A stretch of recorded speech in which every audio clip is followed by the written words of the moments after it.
guys, so I'm trying to make this video a little shorter this time because they're way too long. So I've already got some vegetables roasting in the oven, but I'm going to show you a couple quick dices and how I want some things done so that way you can see first, and if you have any questions to let me know. I've already got a small dice of onions here, and then I have got some strips of onion, and that's what's going to be how you're going to want to slice the onions that go into the oven.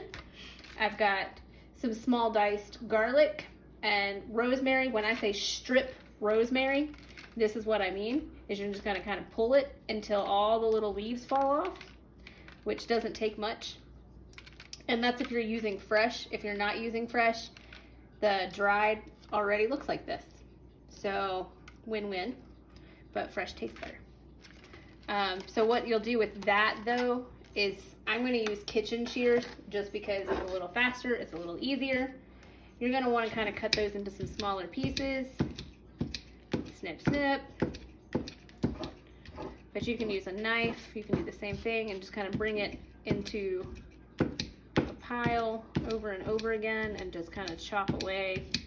They don't have to be uniform, they don't have to be big, they don't have to be small. It's just whatever you are comfortable with there. So there's that.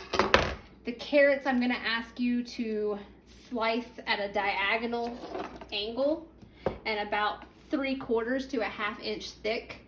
So I'm going to want you, this is just garlic on my knife, so don't freak out, I'm not cross-contaminating anything. You're going to come down at an angle and you're just going to slice that right on through, and you've got a real nice even cut, and you're just going to do that the whole way through the carrot. And you can make them bigger, you can make them smaller. Some carrots are obviously not going to be as big or as thick as this, so these are kind of big. This one's more of like a 1/2 inch. And then you'll just throw those into your pan with oil. And don't forget to save your scraps. That's what all my scrap stuff is here for. I'm just going to finish slicing that right on up, and we're going to put those to the side. So the vegetables are roasting in the oven. I've already got a drizzle of oil heated in a pan that is ready to go. In fact, it's a little hot. So I'm going to grab my chicken. You're going to get your chicken breast, and you're going to want to kind of pat them dry. So I've got them kind of sandwiched between some paper towels here. And then you're going to season them. I'm going to season them with my clean hand. I touched with my left. I'm going to season with my right. A little salt and pepper on your chicken. You might want to pinch that instead of shaking. And then you are going to cover these pork chops in a good dusting of flour. So you're just going to sprinkle that right on there. You just want a nice even coat of flour. And then you might want to press that in just a little.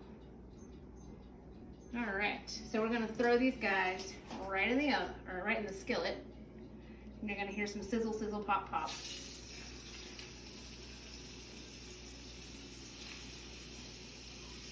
And then I'm going to wash my hands so I can re-season because I don't want to contaminate anything else.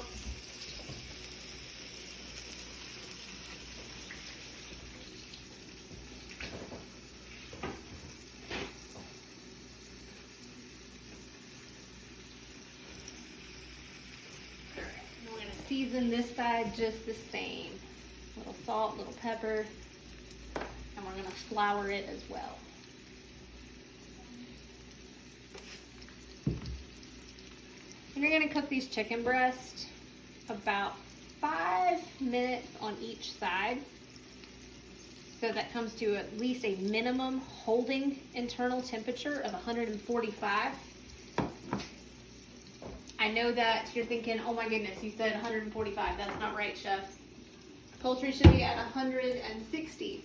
But a chicken breast that does not have the bone or anything else in it can be cooked at a lower temperature in home recipes, not in a commercial kitchen. If it is holding at 45 degrees or 145 degrees, then it's going to continue to cook because that temperature is going to continually keep the center of that chicken. So it's going to, one, keep it a little more moist. Two, it's going to hold enough temperature to get rid of any of that danger zone bacteria or anything like that. You can already see that this is starting to cook very quickly. You're getting a nice line across here. I'm gonna grab some tongs. I'm gonna get rid of my salmonella yummy plate over here. And I'm gonna get a clean plate to put those guys on.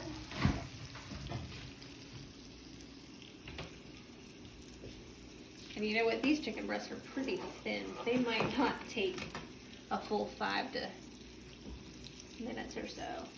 So we're gonna let those cook down. I'm gonna let you guys get a sneak peek of what's in the oven.